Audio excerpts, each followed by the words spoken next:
Kajian Sirah Nabawiyah Baiat Aqobah 2 Bagian 1.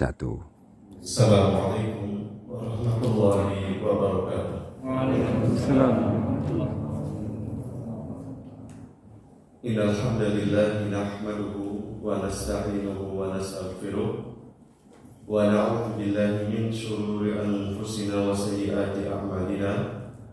Man yahdihillahu fala mudilla lahu wa man yudlil fala hadiya lahu.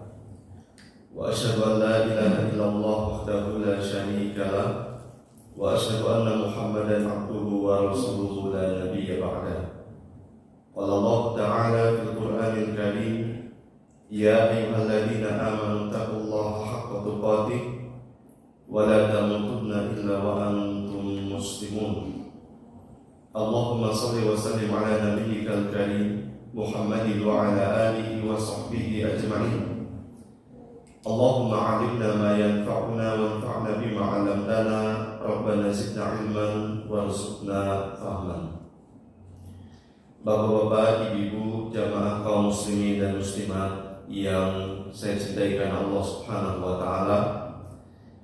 Bagaimana kabar jamaah sekalian pagi hari ini? Alhamdulillah, semoga senantiasa kita dalam perlindungan Allah Subhanahu wa taala. Kita masih dalam kondisi yang sama, namun semangat ibadah, semangat taqarrub ilallah, mendekatkan diri kepada Allah, jangan sampai kendor. Mudah-mudahan kita senantiasa menjadi hamba-hamba Allah Subhanahu wa ta'ala yang selalu bersyukur dalam setiap kondisi, selalu ingat kepada Allah Subhanahu wa ta'ala dalam setiap hal, sampai nanti Allah Subhanahu wa ta'ala wafatkan kita dalam keadaan kita minta kepadanya husnul khotimah. Amin ya rabbal alamin. Jamaah sekalian yang berbahagia rahimakumullah, tema kita tetap sama, Sirah Nabawiyah, dan insya Allah mudah-mudahan hari ini bisa kita rampungkan judul berikutnya, Fiqhus Sirati fi Bai'atil Aqobati Tsaniyah. Pelajaran penting peristiwa Bai'at Aqobah yang kedua. Kita tahu bersama Bai'at, kalau kita terjemahkan secara bebas, artinya mengikat janji. Perjanjian antara Rasulullah SAW kepada khususnya orang-orang yang masuk Islam datang dari kota Yathrib yang kemudian menjadi Madinah. Sebelum menjadi kota Madinah, nama aslinya adalah Yathrib. Itu nama aslinya. Pada tahun ke-11 Hijriah. Jadi jamaah sekalian, 10 tahun lamanya Nabi SAW berdakwah semenjak beliau diangkat menjadi Nabi dan Rasul. Siang malam silih berganti, tarik panas hujan, tidak gentar, beliau selalu berdakwah. Kemudian perjalanan dakwah Nabi Muhammad SAW bukan kemudian mulus bertabur bunga, tetapi aral, rintangan, duri, onak selalu menyertai perjalanan dakwah Nabi SAW. Baik label-label yang membuat hati ini sedih, bahkan tidak jarang kaumnya pun memusuhi dan lain sebagainya, semua sudah dirasakan oleh Nabi Muhammad SAW. Katanya beliau seorang penyihir, katanya lagi beliau seorang penyair, lebih parahnya lagi beliau orang gila. Semua sudah dirasakan oleh Nabi Muhammad SAW. Akan tetapi 10 tahun perjalanan, meskipun tidak banyak yang mengikuti beliau, sedikit itu pun kalangan orang-orang lemah. Kalau dilihat dari aspek ekonomi, kebanyakan orang-orang miskin. Kalau dilihat dari status sosialnya, rata-rata budak atau mantan budak. Pokoknya tidak jauh dari seperti itu. Namun semuanya dinikmati oleh Nabi Muhammad SAW. Tidak kemudian beliau nyerah, ya Allah, sudah saya cukup menjadi nabi sekarang juga, serahkan kepada yang lain. Tidak, justru itu membuat semangat Nabi SAW sampai akhirnya di tahun ke-11 Nabi Muhammad SAW biasanya memanfaatkan waktu-waktu musim haji. Setiap tahun jamaah haji dari berbagai negara berkunjung ke Baitullah, Ka'bah. Kemudian di sanalah Nabi SAW berdakwah, tak henti-hentinya, tak bosan-bosannya. Kemudian di tahun ke-11 ada beberapa orang, 6 dari kota Madinah menyatakan Islam.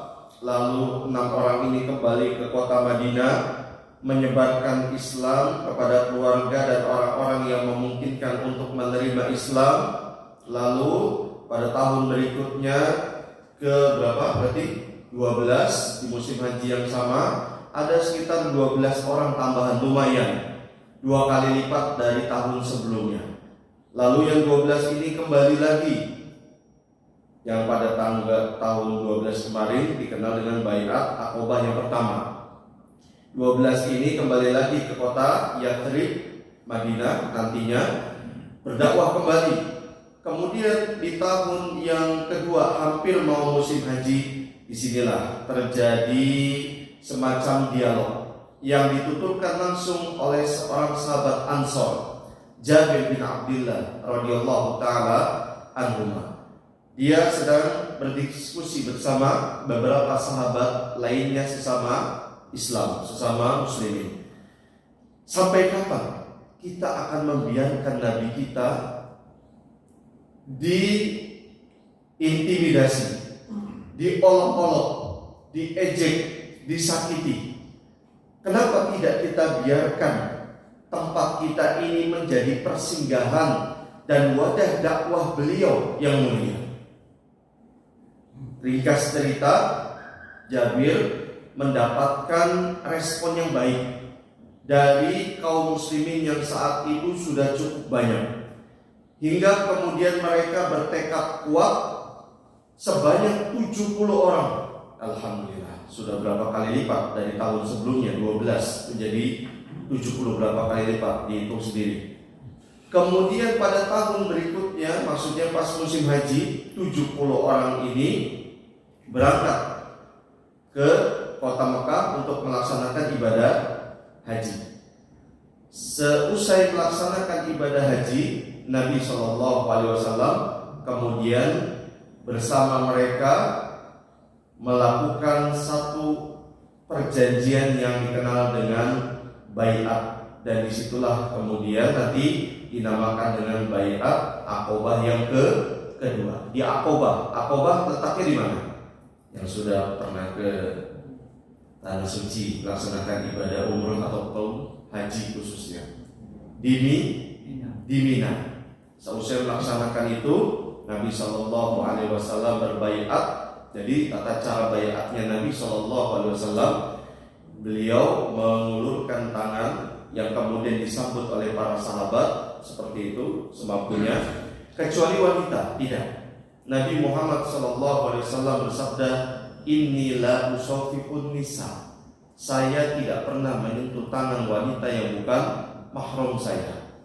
Tidak pernah Nabi SAW menyentuh tangan wanita yang bukan mahramnya. Apa saja butir-butir perjanjian mereka, baiat mereka bersama Nabi SAW. Yang pertama, Rasulullah SAW mengambil perjanjian dari mereka agar senantiasa mendengar dan taat ketika dalam keadaan semangat dan malas. Selalu mendengar, taat terhadap perintah siapa? Nabi SAW, ataupun tentu saja Allah Subhanahu wa Ta'ala.